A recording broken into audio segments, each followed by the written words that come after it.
తండ్రి దేవా, ఇవాళ అసలే పునరుద్ధాన దినం. త్వరగా రెడీ అయిపోయి చర్చికి అయిపోవాలి. ఈ విద్య ఇంకా లేగలేదు, పొద్దున అయిపోతుంది. విజయ్ విజయ్ విజయ్ చూడు, ఎంత పిలిచినా పలకట్లేదు. విజయ్ విజయ్ లెగు, ఇవాళ పునరుద్ధాన దినం, ప్రార్థనకి వెళ్ళాలి. ఆదివారం ఇవాళ. లెగు. ఉండక్క, కాసేపు పడుకోని నిద్ర వస్తుంది. కాదు, ఏసి కట్టేస్తే గాని నువ్వు దారిలోకి రావు. ఇవాళ ఆదివారం కదా విజయ్, తొందరగా లేచి రెడీ అవ్వ. ఉంచక్క, ఏసి కాసేపన్నా పడుకోనివేంటి అసలు? ఏంటి, ఇవాళ ఆదివారం పునరుద్ధాన దినం, మనం త్వరగా చర్చికి వెళ్ళాలి. లెగు. కాసేపు పడుకొని మమ్మ కదా మా చెల్లి కదా. అబ్బబ్బబ్బబ్బా, ఏంటక్క ఆదివారం కూడా పడుకోనివా ఏంటి కాసేపు కూడా? ఇవాళ ఆదివారం కదా విజయ్, తొందరగా లేచి రెడీ అవ్వు, చర్చికి వెళ్ళాలి. ఈ రోజు ఆదివారమేనక్క, ఆ విషయం నాకు కూడా తెలుసు.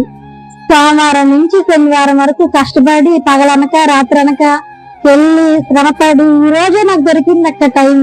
ఈ రోజు కూడా 1 గంట కూడా పడుకోని ఇవా, ఎప్పుడు చర్చి ప్రార్థన అంటావేంటి? కాసేపా కొట్టాలి, నువ్వు వెళ్ళి. లెగు విజయ్, లెగు. నీ మాట నేను నీకు చెప్తున్నాను. సోమవారం నుంచి శనివారం వరకు అలారం పెట్టుకొని ఉద్యోగానికి వెళ్ళి వస్తా ఉంటావు, టైం ప్రకారం వెళ్ళి వస్తా ఉంటావు.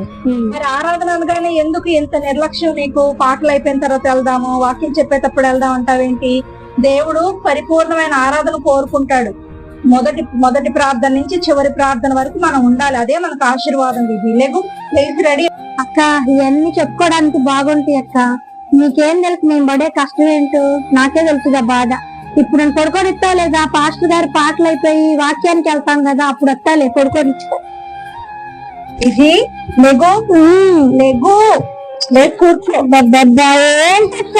పడుకొని ఈ వారం అంతా దేవుడు నిన్ను కాపాడా? కాపాడాడు. వాహన ప్రయాణంలో కాపాడా? ఉద్యోగం విషయంలో కాపాడాడు. మరి దేవునికి నువ్వు కృతజ్ఞతాస్తుతులు చెల్లించాలా వద్దా?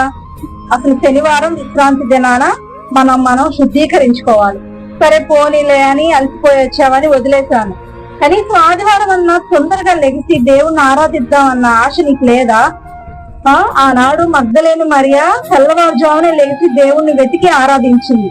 అలాగే మనం కూడా త్వరగా లేచి దేవుణ్ణి ఆరాధించాలి, దేవుణ్ణి స్తుతించాలి. మనకు చేసిన మేలును బట్టి కీడును బట్టి ఏ విషయంలో అయినా మనం దేవుణ్ణి ఆరాధించాలి. ఇది ఇటువంటి మొద్దు నిద్ర మన ఇంటికి దరిద్రాన్ని తీసుకువస్తుందని బైబిల్లో ఉంది. అర్థమవుతుందా? నన్ను క్షమించక్క, నేను నిజంగానే ఎంతగానో ఇంతలాగా ఆలోచించలేదు. దేవుడు నన్ను ఈ వారం అంతా ఎంతగానో కాపుదలు ఇస్తూ వచ్చాడు. మరి ఆయనకి నేను కృతజ్ఞతలు చెల్లించడానికైనా, ఆయన ఆరాధించడానికైనా నేను చర్చికి వస్తాను కదా. నువ్వు రెడీ అయి నన్ను కూర్చొని నేను కూడా వచ్చేస్తాను తొందరగా. Very good Vijay. నిజమే కదా, కొన్నిసార్లు మనకున్నటువంటి పని ఒత్తిడి భారము వలన దేవుని సన్నిధికి నిర్లక్ష్య పెడుతూ ఉంటాము. మరి నేనైతే నా తప్పును తెలుసుకొని మరలా దేవుని సన్నిధానంలో అడుగు పెడుతూ ఉన్నాను. మరి మీరు కూడా ఇది గ్రహించి మీ పనుల భారం వలన దేవుని దూరం చేసుకొనక దేవుని సన్నిధికి వెళ్ళి ఆత్మతోనూ సత్యముతోనూ ఆయనను ఆరాధించేవారుగా ఉండాలని మనస్ఫూర్తిగా కోరుకుంటున్నాను. ఆమేన్.